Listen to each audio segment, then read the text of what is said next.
at noon on any specific day and taking a noon sun sight. Let's first review what material we need to have, what equipment we need to have to be able to do this. First of all, you need to have a clear day where you can see the horizon. That's one of the disadvantages of using a sextant, is you have to be able to see the horizon well to be able to do a noon sun sight. You also have to be able to see the sun. You'll have to have a sextant that is in good, proper working order so that you can figure out, measure the height of the sun off the horizon. You need to have a good watch so that when you take that setting, you can see what time it is. Now, it's important that this watch is set not for local time, so it's not going to tell you what time it is here because you know where you are. Instead, it's telling you what time it is in Greenwich, England, which is considered universal time. All of the calculations and everything is done in universal time, so you need to have a watch that has the universal time on it. It's also what you would be using to figure out longitude, and we'll go into that in a moment. The next thing that you need to have is a nautical almanac. Now, for convenience sake, I am using the 2014 Nautical Almanac from NavSoft, and I picked this one because you can download it off the internet, and I'll put the link in the notes so that you can follow along with me.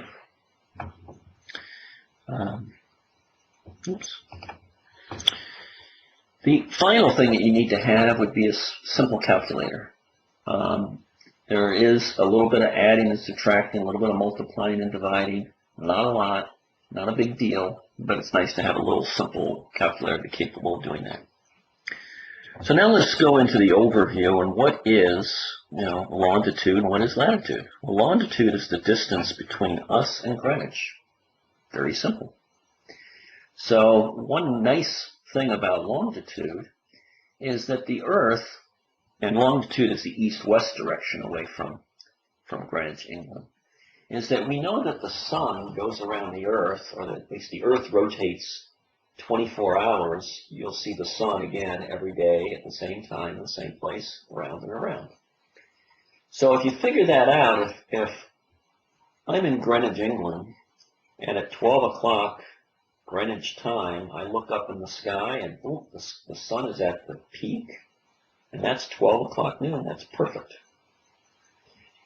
Then I go 1 hour west, and how would I know I've gone 1 hour west is I have a watch set at Greenwich time, and that watch says 1 o'clock in the afternoon, not 12 o'clock, but 1 o'clock in the afternoon.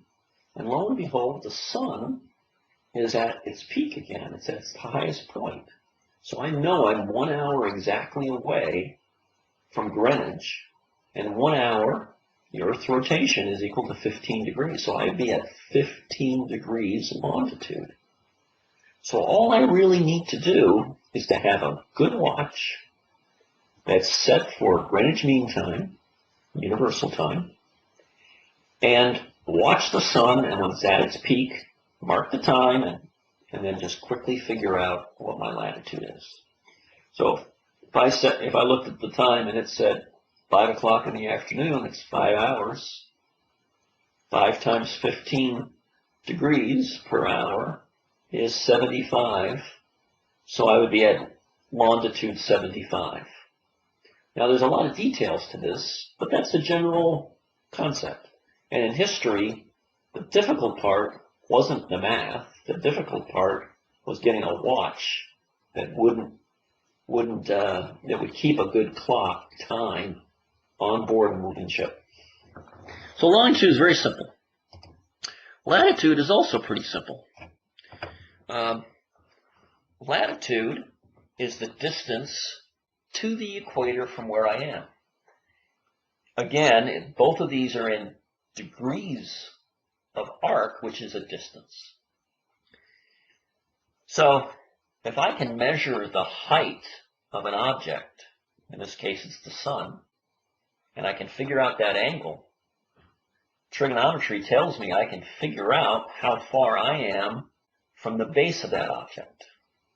So if you think of the sun as being the top of a flagpole, and the bottom of the flagpole being the center of the earth, the top of the flagpole being the center of the sun, I can very easily, by just looking at the height of the object, height of the sun, I can calculate how far I am from the flagpole's base. Now, from a simple point of view, you can say, oh, you know, the sun is always at the equator. So if I figure out that I am 30 degrees away from the base, hey, I'm at latitude 30. But that's a very simple way of looking at it, because actually the Earth is on a tilt. And the sun is never really at the equator. It can be up to 20 degrees off, both ways. And that's the Tropic of Cancer line and the Tropic of Capricorn. Those two lines on the map, if you look at them, they actually show you where the highest point of the sun is and the lowest point. So once I figure out how far I am from where the flagpole base is from the sun, I have to go into the almanac and figure out where's the sun's base. It'll probably not be at the equator, but it'll be somewhere within plus or minus 20 degrees. So in general, it's very, very easy to figure out. It's the details that take the time and effort. So let's go through the details. So let's take an example. The date today is going to be January 1st, 2014. The only reason why I picked January 1st is in the almanac. It starts on January 1st. I don't have to go way down to the almanac for my examples. I can very quickly find January 1st in the tables. And let's take the example that we are sailing from Bermuda to Charleston, South Carolina. And we've been sailing along, and I'm solo sailing. Dream that I've always had to do this trip anyways. And I've had a great time, and I've been traveling for a couple of, for a week.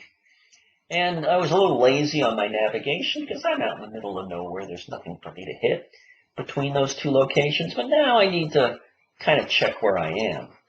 Now, I haven't been completely lazy on this trip. I've been using dead reckoning. So every day I kind of estimate what my average speed was for the day. I estimate my average course for the day. I estimate how much the Gulf Stream has moved me north, and maybe some other factors that I might be estimating. But it's basically a complete estimate. And even if I was only off by a little bit, each day I'm off by that little bit. And after a week, it could add up to a big number. But at least I've got some kind of idea where I am in the world. Now, what I want to do is I want to take an observation. I want to start watching the sun, and I want to find the peak at noon for it to come down. Now, it would be a terrible shame if I pulled out my Sexton a little late. Remember, my watch is not telling me what time it is where I am. It's telling me what time it is in Greenwich, England. So it might say 5 o'clock in the afternoon. It might say 3 o'clock in the afternoon. It might say 7 o'clock in the evening. So it might tell me a number, and then and what time should I pull out my sextant? Well, I'm looking at the sky and I say, oh, the sun seems to be pretty high. I better pull it out and start looking. And I look at it, and it's high, and I look at it again, it's lower. Oh, crap, I've missed the zenith, the highest point. So it'd be a good idea for me to figure out ahead of time when I think local apparent noon, and that's what it's called, what time do I expect the sun to be at its zenith? Well, I can take my longitude and figure out time. Remember, what we're doing is we're trying to figure out, remember, at 1 hour, you move 15 degrees. So here we are at 77 degrees west. It's just an estimate, just a guess. And I can then figure out that, we're 5 hours past noon. from Greenwich. So we're at about 1,700 hours. And if we go through the math and look at it, and let's go through the math in a little more detail. So I take the 77 degrees, 4.48 minutes of a degree, and I put that into a pure decimal point. So I take the 4.48 minutes of a degree and divide by 60 to get it into a decimal number.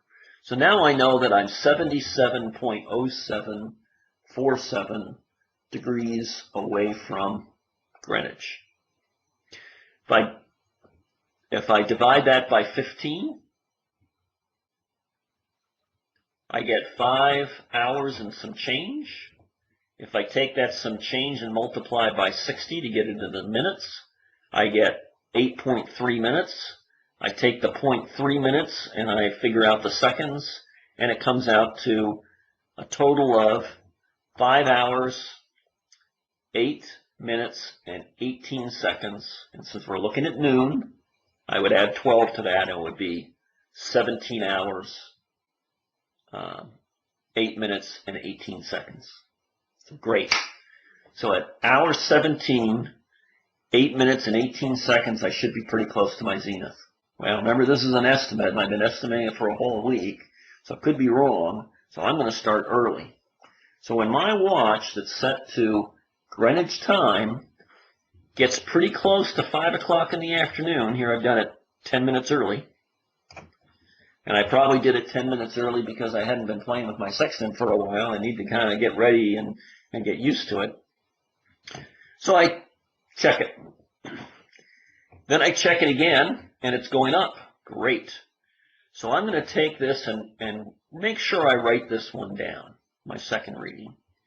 Then I make a couple of more readings, and I can write them down or not. And I finally get to my zenith.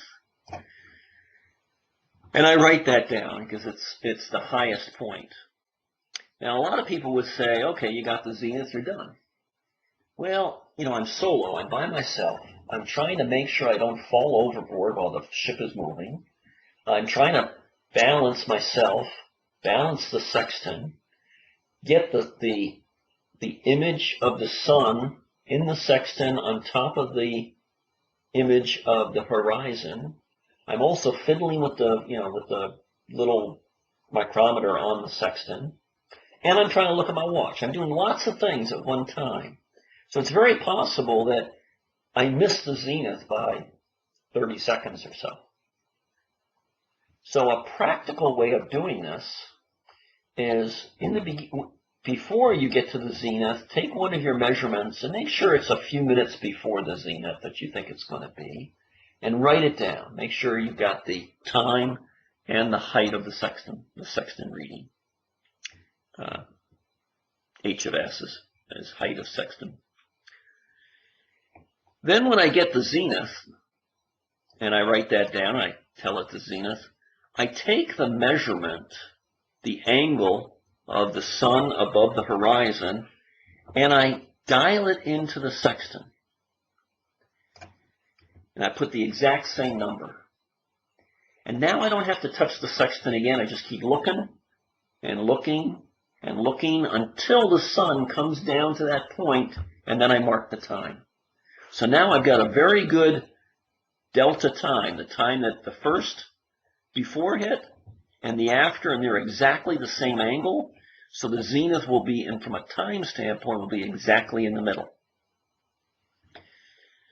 So I take my halfway point and subtract the two, and I come up with 17,716.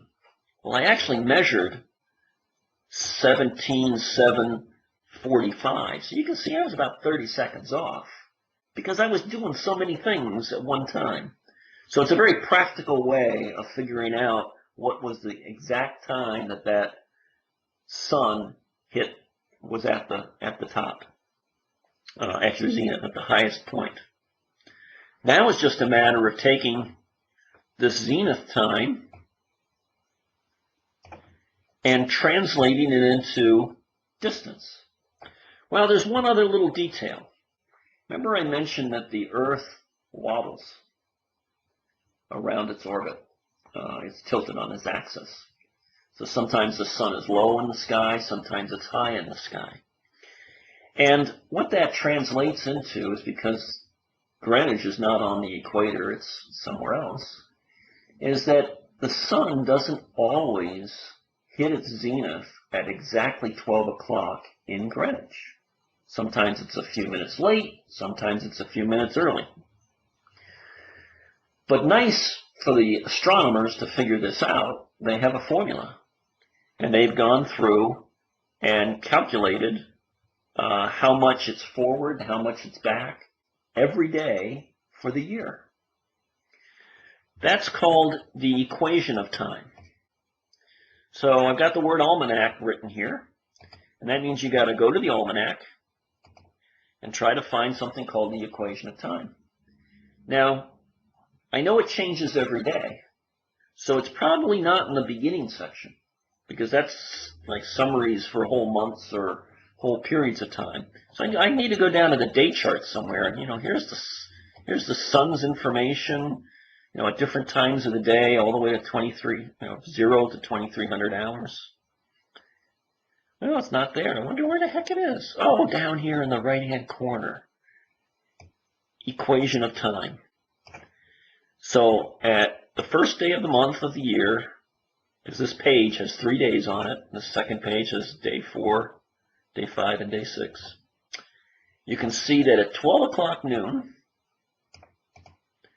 the equation of time is 3 minutes and 33 seconds after 12 o'clock. So we have to add that.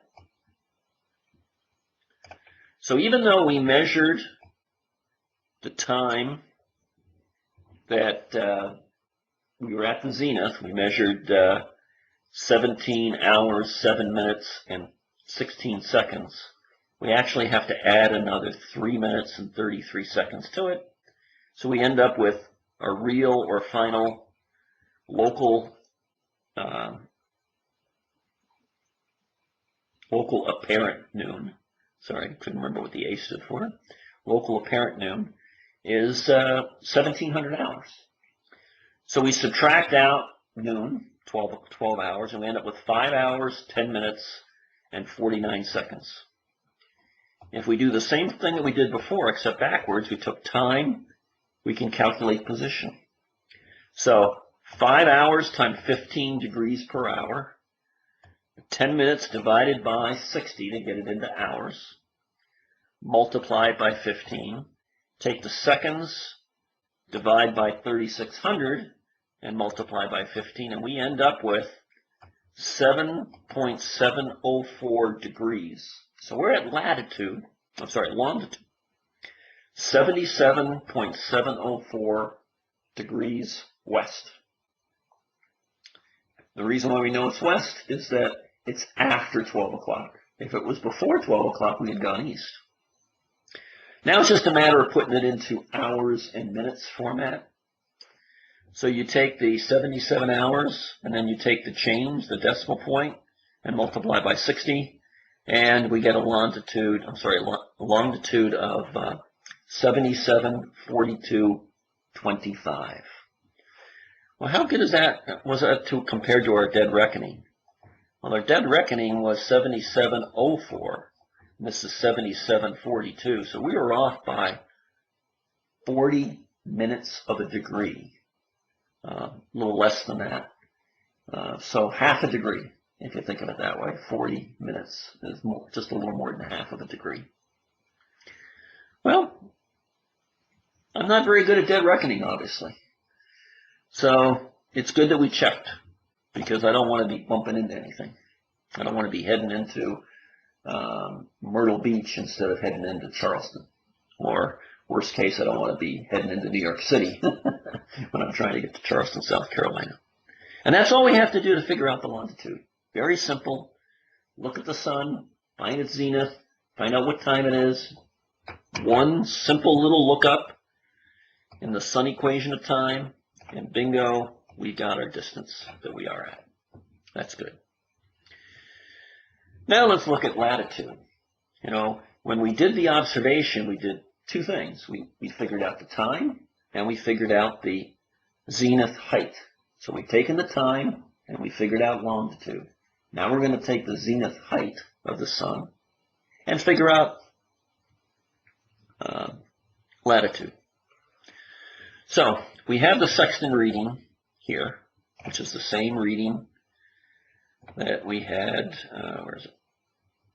Here, the zenith reading. So we measured 30 degrees, 19.4 minutes of a degree.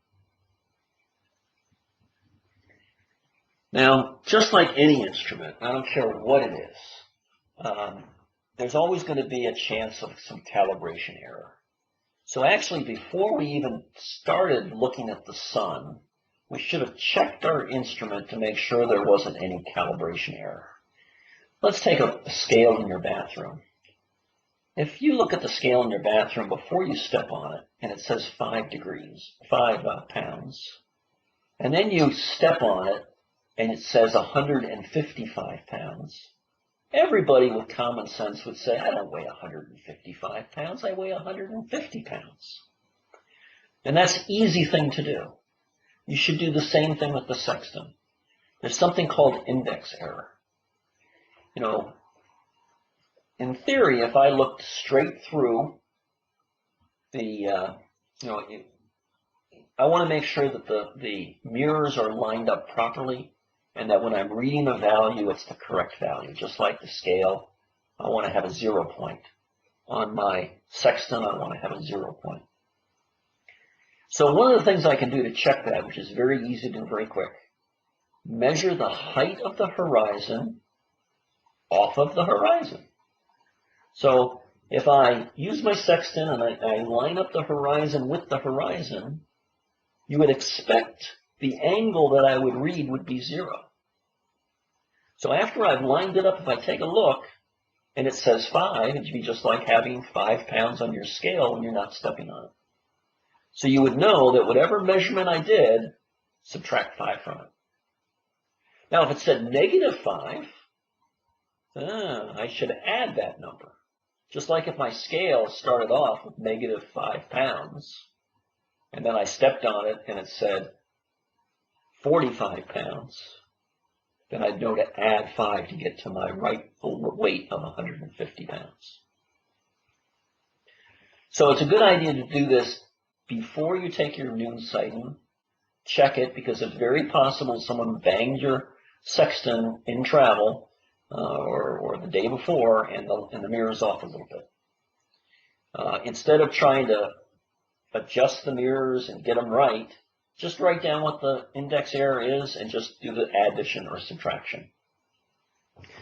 So we go ahead and we checked our index error, and we found out that it was 1 minute of a degree off. No big deal. We just know that we have to subtract that out. Now there's another issue. You know, we measured the height of the sun off of the horizon. What horizon are we talking about? Oh, well, we're talking about the edge of the world where we're looking out over our boat.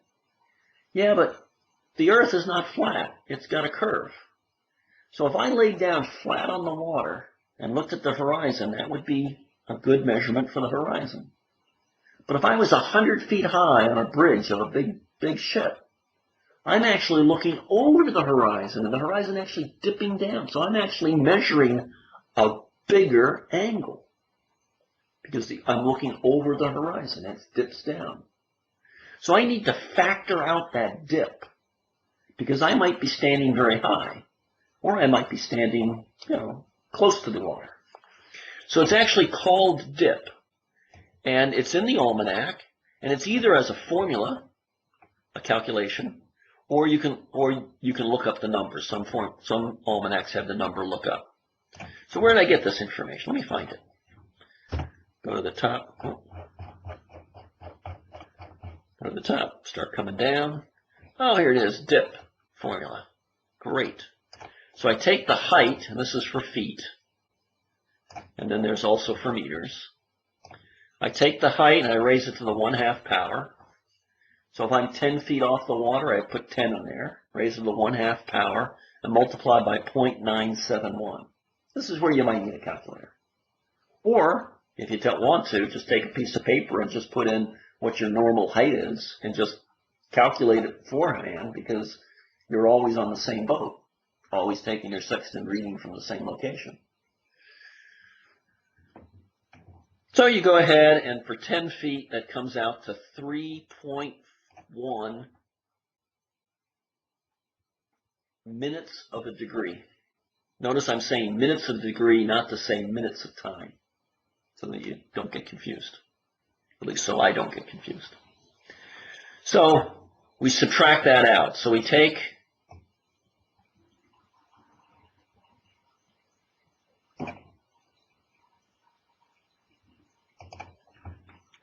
here.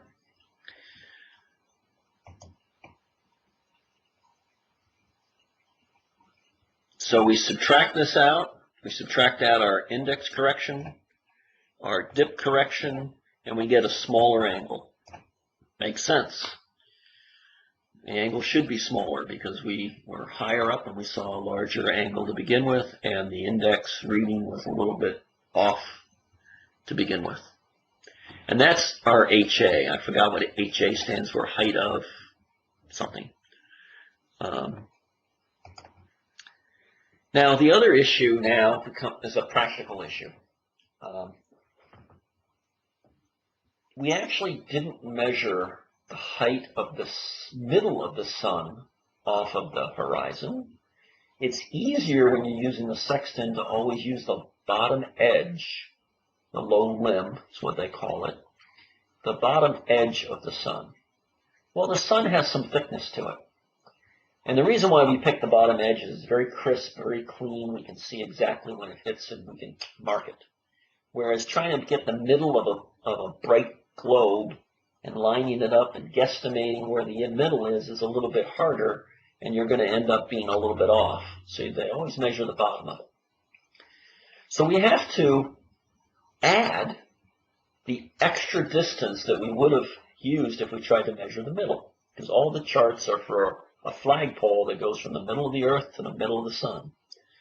With stars, you don't have to worry about the semi-diameters so much, because they're very far up in the distance and they're much smaller objects. Whereas the sun is a much bigger object and actually has a pretty big extra few degrees.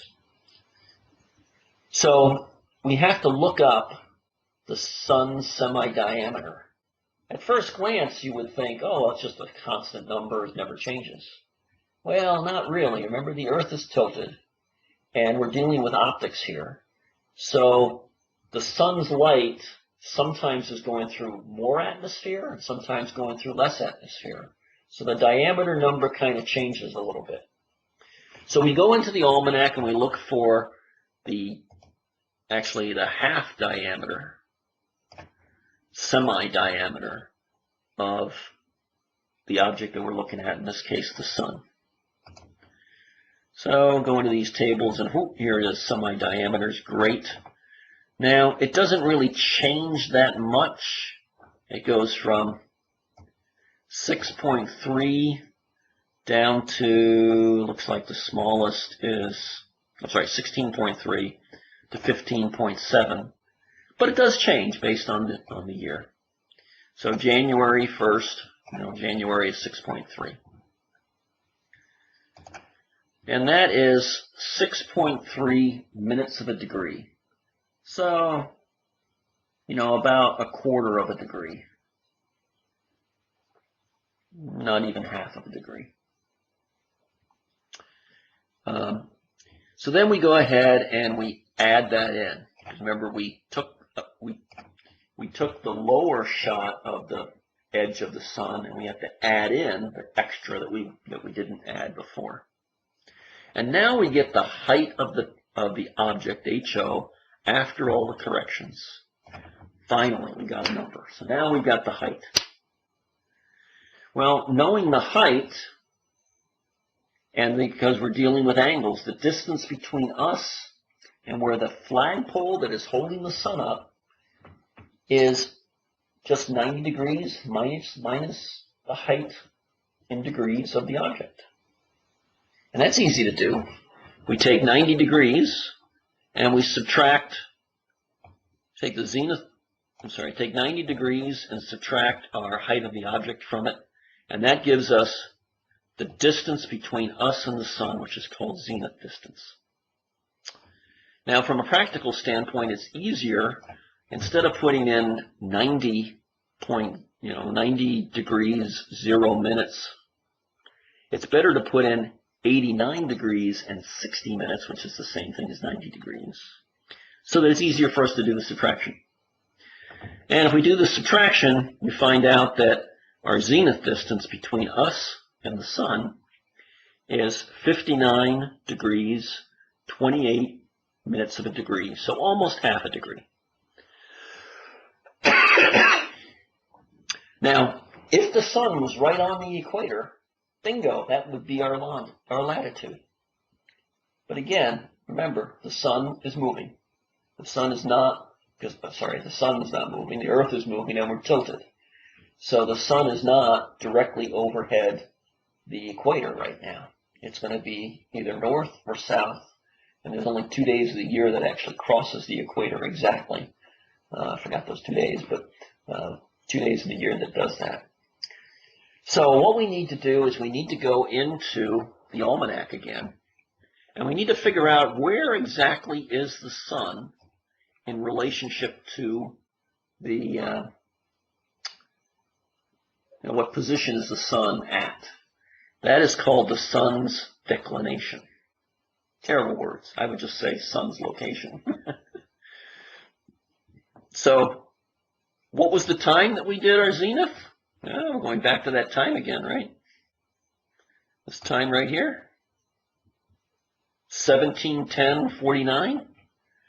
17:10:49 on January 1st of 2014. So let's go to the almanac. And we go down to the tables. Okay, here's January 1st, 2014. And it's only got hours. So here's 17 hours. Great. Go across different planets. And oh, here's the sun. So it's almost 1 degree. No, it's not almost 1 degree. It's 22 degrees, 57.8 minutes of a degree, almost 23 degrees.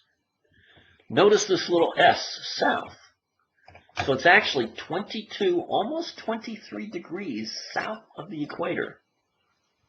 Does that make sense? Yeah, it does.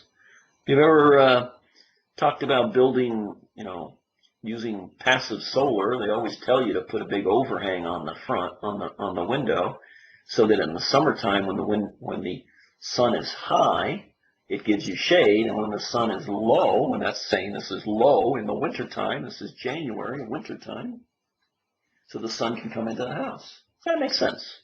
So we are 22 degrees below the equator. And we know that we are 30 degrees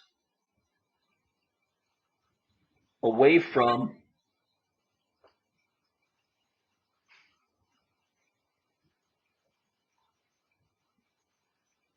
the object. I'm sorry, not 30 degrees, sorry. 59 degrees away from that point. So the logical thing to do would be to take that point and subtract out the negative, the southern amount of the sun, and that tells us where we are. Now, I do have to point out something, that the reason why we did this at the noon is that we are directly north of the sun, or if we were in the southern hemisphere, we'd be directly south of the sun. So we're lined up perfectly on a longitudinal meridian. So there's no extra calculations need to be done. If this was done at a different time of day, then you wouldn't be able to just simply add the numbers together, because you wouldn't be directly north or directly south. So for example, if you were at a 45-degree angle from it, you'd only take 45%, or you'd take, half, 90 degrees, 45. So you'd have to do these sight reductions, which add up to a lot more work. But anyways, let's get back to the worksheet. So this is the location that we know we're at. We looked up in the almanac. We looked up that we were at 17 hours. We were at the sun was 2257.8 minutes of a degree south. I should put an S there just to be on the safe side. South of the equator. That's great, but we didn't do it exactly at an hour point. We did it at almost 11 minutes past the hour. So let's go back to the table. So we don't have minutes, but we can estimate. Oh, terrible, sorry. So here it is at 17. Here it is at 18. It's 0.2 difference. Another way of doing that would be to go down here and say, oh, it's a 0.2 difference per hour. So every hour, the sun was going farther, was actually going closer to the equator. Numbers getting smaller, so it's getting closer to the equator by 0.2 degrees. So 60 minutes is 0.2 degrees. What is 11 minutes? Well, if you do the math, it turns out to be 0.03. Now, from a practical standpoint, 11 minutes is not much of an hour. If it was like 30 minutes, then you could take half of that, and it'd be 0.1. So you could actually ignore this because it's pretty close. But I put it in there just to show the calculation. So we would